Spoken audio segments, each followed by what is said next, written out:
Hey everyone, it's Gina from Orchid and Opal.com, and today I'm back with another finished jewelry update, and I have a few pieces to share with you since the one I did last month, including some things from the recent bargain bead box and some recent tutorials and a few other things.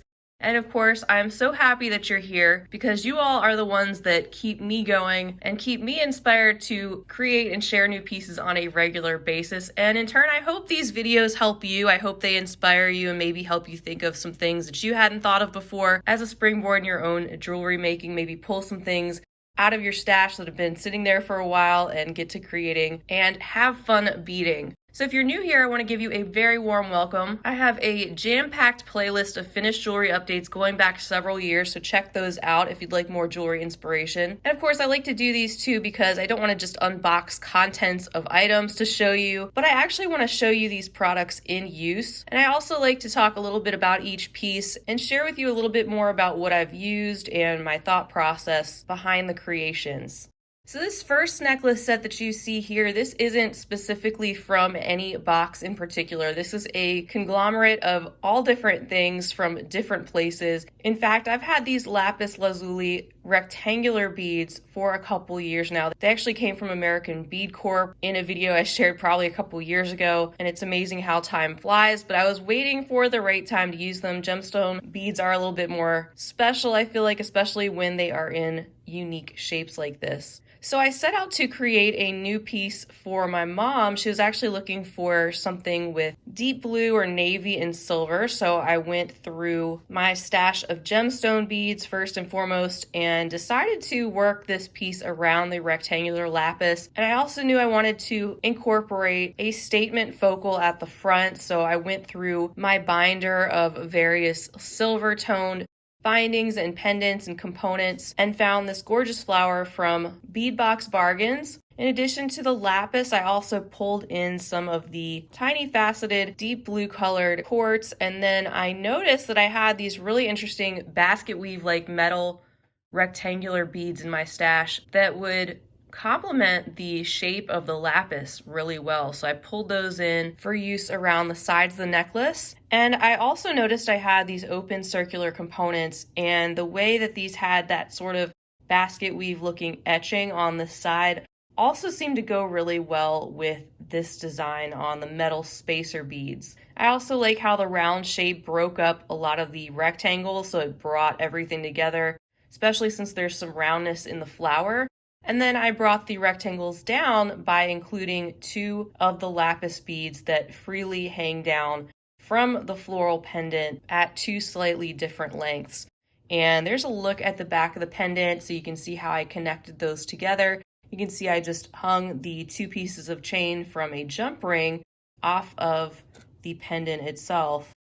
And just to make this more substantial right here, since those micro faceted beads are so tiny, I decided to double up the strands on both sides, making it more substantial, but also keeping it sort of light and not quite so heavy.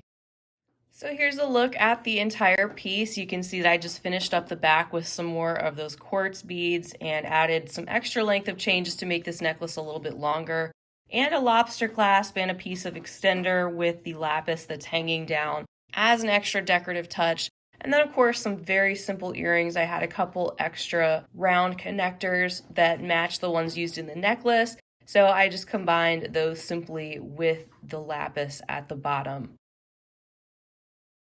Here's the next set. This one comes from the very recent December bargain bead box, and you can see I used that large round snowflake focal pendant that they sent us, as well as a lot of other things from the box itself. Pretty much everything except for some of the findings and the stringing material and wire are directly from the box, including those gorgeous snowy white howlite beads, the snowflake spacers. We have these crystal rough cut points, the silver chandelier links. We've got some of these small icy blue rondelles that I used in both the earrings and the necklace, as well as the chain back there itself. And this is quite a long necklace. I made this one so it would hang lower on the neck. And I even thought about using some of those blue rondelles and wire wrapping them simply where you see each of those little hexagon shapes on the pendant. And I set them in there. It looked really cool. But in the end, I just decided to keep this open and simple.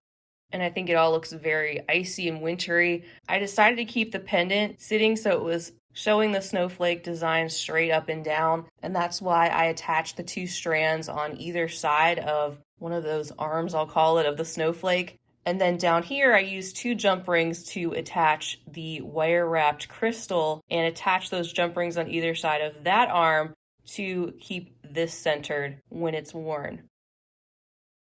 And then I made some coordinating earrings with those chandelier components, and I used some wire and some silver tone eye pins to string on some graduated lengths of beads. You can see those light blue rondelles, and then I used the smaller crystal pointed pendants that came in the box as the center of the beadwork on the earrings. And it's kind of subtle, but these quartz points have the electroplating that shows up as you move these under the light. So you see that flash of blue with that one, which is really eye-catching. And then you can see back here, I used that gorgeous chain that came from the subscription and even added in my own lobster clasp and a little bit of an extender with a beaded detail on the end. This set was just recently listed in my website shop, so if you're interested in this or any other pieces that you see here today, be sure to check that out. If you don't see something, feel free to contact me. Not only will you find some of the finished pieces that I've shared, but you'll also find bead weaving patterns for some of my original designs.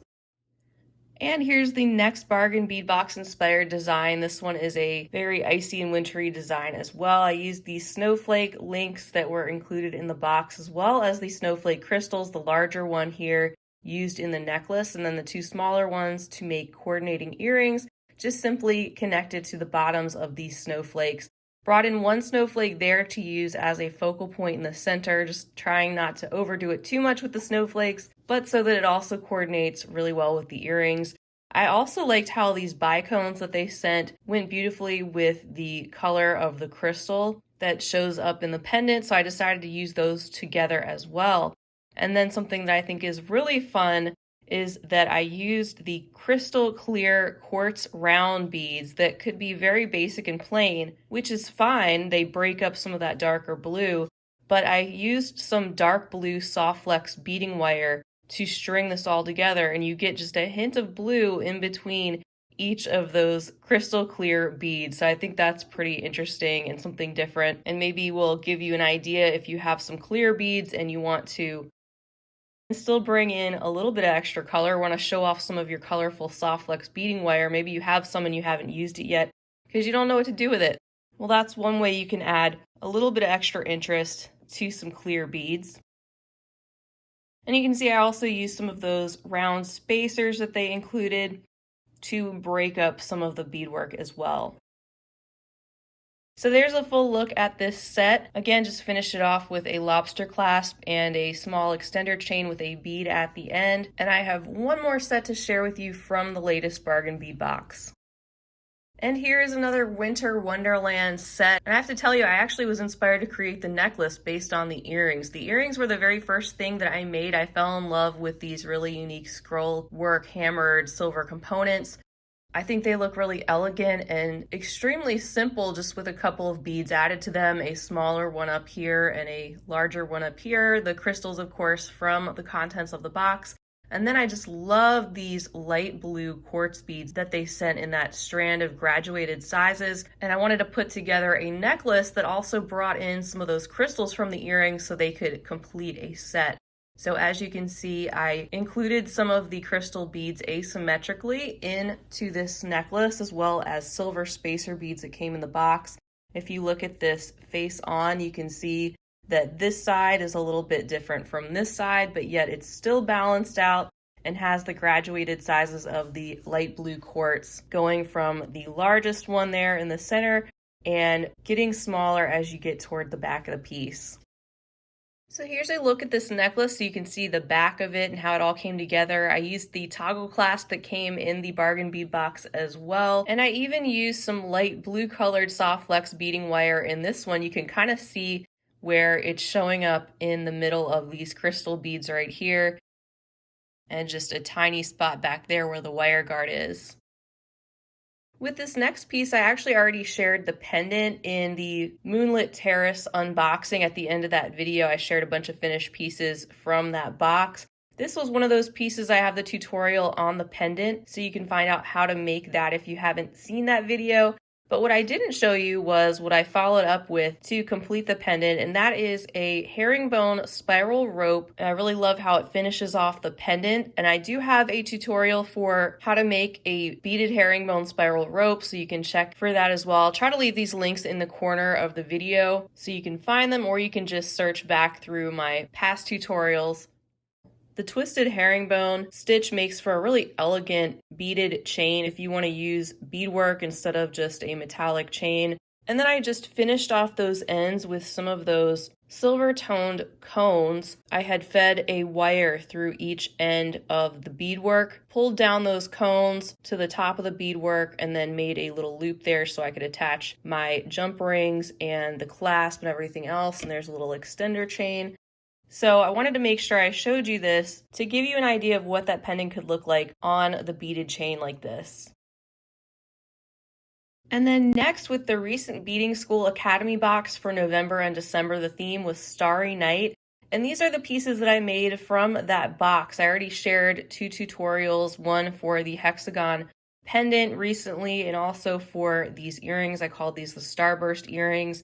These were just another variation on that, where I used some of these smaller Preciosa crystal drops at the bottom as opposed to these larger pear-shaped drops. And then this was just a fun pair of earrings I made from the contents that include the dagger beads and some of the half tilas, as well as bicones, some seed beads, of course. We have the golden color crystal chatons, and then those dainty star-shaped post earrings. So I just thought I'd show you that idea, something else you can do from the contents of that subscription, which I have very much been enjoying recently. But definitely check for these tutorials if you haven't seen those and you'd like to check them out. You can also, of course, find the materials for these pieces separately on Beading School that I have linked below each of those videos, even if you are not a subscriber of that subscription. Next is another design from a recent tutorial. This is called the Floral Cascade Necklace. It uses the Amos Parpuka beads as well as mini gem duos and some seed beads. And this was inspired by the contents of the recent 2-hole Beads of the Month Club that came back in November. So they had sent some of these gorgeous green ones, and I put them together with the white mini duos. I love the dimension of the necklace, especially when you have some of these Amos beads that have that kind of suede metallic look that look a little bit lighter or darker depending on how the light is hitting them. And then looking through my stash, I had these gorgeous purple ones, so I decided to make a purple one as well as I was coming up with that concept. Here's a closer look at the beadwork for this purple one. You can see the silver mini gem duos. They're like one of my new favorite 2-hole beads. They're just like the regular gem duos except smaller, and they probably make a good substitute for super duos in some cases. I think the size is very similar. And then I'll wrap it up with the Eureka Crystal Beads Hearthside collection. This was the necklace that I made from the contents, and that includes both the pendant and that beaded necklace. I just love these wavy check glass ovals. I think they look like a gorgeous twisted beaded rope all on their own. I just added a few extra beads in between. I do have a tutorial for this pendant, so be sure to check that out. It includes some fire polish beads, Delica beads, some 3x2mm crystals, Preciosa bicones, and some of those 4x6mm check glass drops. And these were the other color combinations that I made when I was coming up with the design itself. I like to come up with additional colors, as you can see, so I picked out some of the similar pear-shaped Krakowski crystal fancy stones I had in my stash and put those together with some additional colors of beads that I had. Also, a shout out to Sharon, who has been a follower for a very long time. Hi Sharon. She had a great tip, and that was that she said she likes to put some clear nail polish on the back of her fancy stones like this to keep it extra scratch resistant back there if you don't cover the entire back with beads. So I thought that was a pretty brilliant idea if you'd like to do that just for some extra durability. Of course, I'm sure you'd want to do that prior to any beading that you do around the stone, and make sure to let that dry thoroughly before you use it. So thank you again, Sharon. I always love to hear from you all and love the fact that you're willing to share your tips and ideas with others too, because that's what it's all about. Finally, I have the earrings that I made from the Hearthside collection. These also have a tutorial video to go along with them, and I even have a tutorial video showing you how to make very simple wire earring findings from wire you may have in your stash already.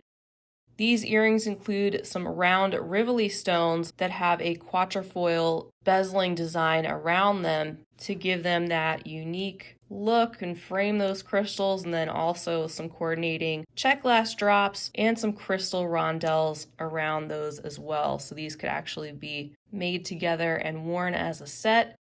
And those are all the pieces I have to share this time around. Of course, I'm going to have a lot of other pieces to come. There's going to be another round of Gina's picks with Eureka crystal beads coming this week, so be sure to check back for that. I will have more finished pieces that go along with those beads at the end of that video. And I'll also be back later this month to share what I've done with the Hot and Trendy Beads of the Month Club in the Desert Sunset theme.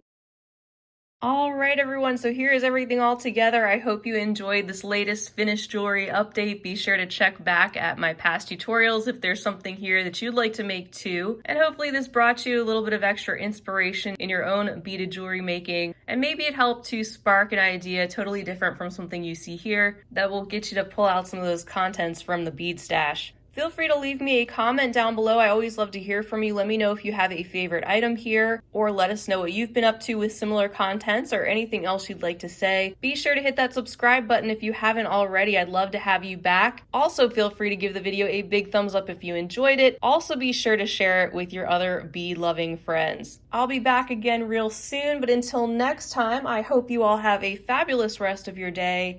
And as always, happy beading.